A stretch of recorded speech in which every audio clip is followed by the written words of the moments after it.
Hi everyone, welcome back to the episode of Ask Dr. Nick. My name is Dr. Nick Schmidlkoffer and I work for the Neurologic Wellness Institute. On today's episode, we are answering the question, do probiotics help following a traumatic brain injury? And the simple answer there is yes, they can most definitely help.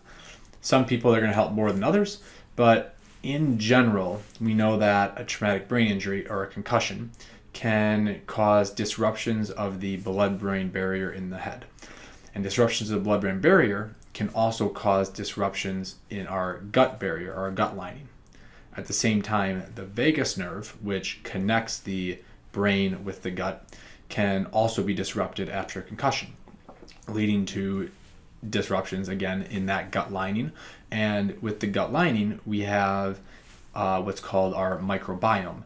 Our microbiome is all of the bacteria that are on our body, around our body, inside our gut, and there are tons of them. And so we have like the skin microbiome, we have the oral microbiome, we have a gut microbiome. And in that gut microbiome, we have tons of bacteria and viruses that help us to perform multiple functions. They help with our immune system. They help with making short chain fatty acids to feed our intestines, to actually improve the lining of our intestines. They help to kill bad bugs that may possibly we eat through ingestion of food. And they also help with the disruption or the removal of toxins in case we ever eat something with toxins on it. And so the gut microbiome is super important for our health. And with being involved in the immune system after a concussion, it can perpetuate inflammation, not only in the body systemically, but also in the brain, causing neuroinflammation. And so we're going to take a look at an article showing how probiotics are showing how inserting beneficial microbiome, beneficial gut bugs into our gut following a concussion can really help improve overall outcomes after concussion, TBI, post-concussion syndrome. And so let's take a look at the article. It is called Rebuilding the Microbiome for Mitigating Traumatic Brain Injury, Importance for Restructuring the Gut Microbiome Brain Axis. It is from Molecular Neurobiology in 2021. And if we kind of scroll through here, we'll just take a quick peek at the abstract. The gut microbiome is GM, so every time it kind of talks about that. The gut microbiome plays important roles in reshaping neurodegenerative or neurogenerative processes, such as the blood-brain barrier, myelination, so basically the wrapping around axons to improve neuroplasticity, neurogenesis, making new cells, and microglial maturation. So basically microglia are the main resident immune cells in the brain that help to clear inflammation and resolve inflammation when needed after the concussion inflammation has done its job. The gut microbiome is also known to modulate many aspects of neurological behavior and cognition. So this can be from depression, anxiety, to cognitive aspects such as alertness, attention, and eliminating brain fog. And so the gut microbiome has shown to improve cellular and molecular functions via mitigating TBI-induced pathologies, such as like the blood-brain barrier permeability, neuroinflammation, activation of astroglia cells, which are just more glia cells that help to maintain that blood-brain barrier, and mitochondrial dysfunction. And so basically in this study, they're kind of looking at what the benefits of restoring the gut microbiome could have on traumatic brain injury. And so it's just a review article looking at how to have better treatment options for this. So if we go to the first picture here, this is talking about how TBI and the gut microbiome brain axis is how the gut microbiome brain axis is connected, and that after a TBI there becomes dysfunction in this gut microbiome axis.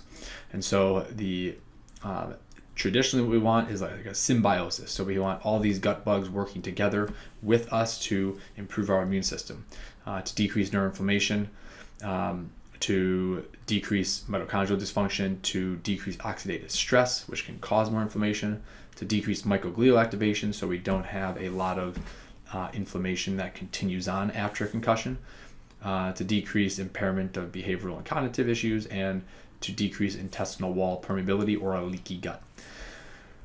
What happens though is after TBI, a lot of times we have dysbiosis, or even people have dysbiosis before they have a traumatic brain injury, and then it becomes worse.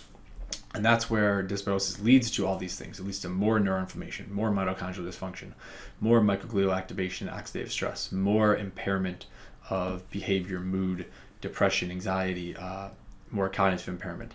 And then again, intestinal wall permeability or leaky gut. And leaky gut, we know, can contribute to autoimmune diseases, which may happen after a TBI that causes this chronic intestinal wall permeability.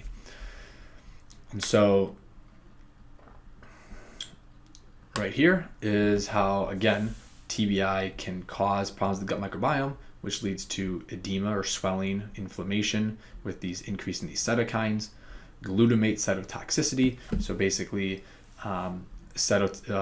too much glutamate in the brain, leading to excessive activity. This is endoplasmic reticulum stress, so basically just more stress to the cell, and more oxidative stress can all lead to this ocular, like eye and brain dysfunction. We know the brain or the eyes are just extensions of the brain, and so if it causes this dysfunction, that can lead to a bunch of symptoms, behaviorally, mood disorders, and cognitively, and of course headaches as well. And so this picture is just a very big biochemical description of how brain injury can increase inflammation and therefore increase what's called homocysteine. Homocysteine is right in the center here. If TBI causes inflammation, homocysteine can increase. And homocysteine is not necessarily good because it is by itself inflammatory, but if homocysteine rises, we're not actually going through these natural biochemical processes to do things that the body needs. So basically to make methionine, to make this thing called SAMe, and SAMe helps to methylate things, to methylate DNA to help regenerate cells, and to help methylate DNA to turn on certain genes. We know the gut microbiome dysfunction can also lead to homocysteine increases. And again, if homocysteine is increasing, there's other pathways that aren't going on. So this is where, along with diet and proper amounts of folate, protein coming in, can be beneficial as well. And so the next picture kind of shows the same thing.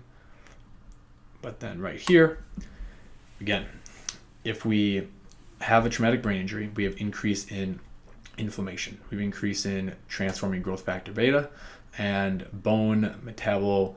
The exact name is escaping me, but it is right here, bone morphogenetic protein signaling. And so we have increases in these, which cause more inflammation. The reason why it causes inflammation, it increases this genetic expression of molecule called NF-kappa B, which is the main inflammatory molecule in our body in all cells, which leads to neuronal cell death and inflammation, which leads to blood-brain barrier issues, vascular dysfunction, which leads to our brain damage and ocular dysfunction. And so probiotics have been shown to decrease transforming growth factor beta, decrease BMP6, and therefore improve inflammation. And so again, if we can improve inflammation, we can heal concussions faster. So that is the answer to this week's question. I think probiotics can be a fantastic addition to people that have chronic dysfunction or even acute dysfunction following a concussion. You don't need to necessarily have gut symptoms like nausea and abdominal cramping and bloating and diarrhea and constipation to have gut microbiome problems leading to dysbiosis and therefore problems with the brain and healing from a concussion. So I do think this is something that everyone should kind of take a look at. Maybe talk to a good healthcare practitioner to see what probiotic is best and also how long to stay on that post after a concussion. So if you have any questions or comments, I would love to hear them. If you have any suggestions for future topics, please leave them below. And thanks again. Have a great day and stay healthy.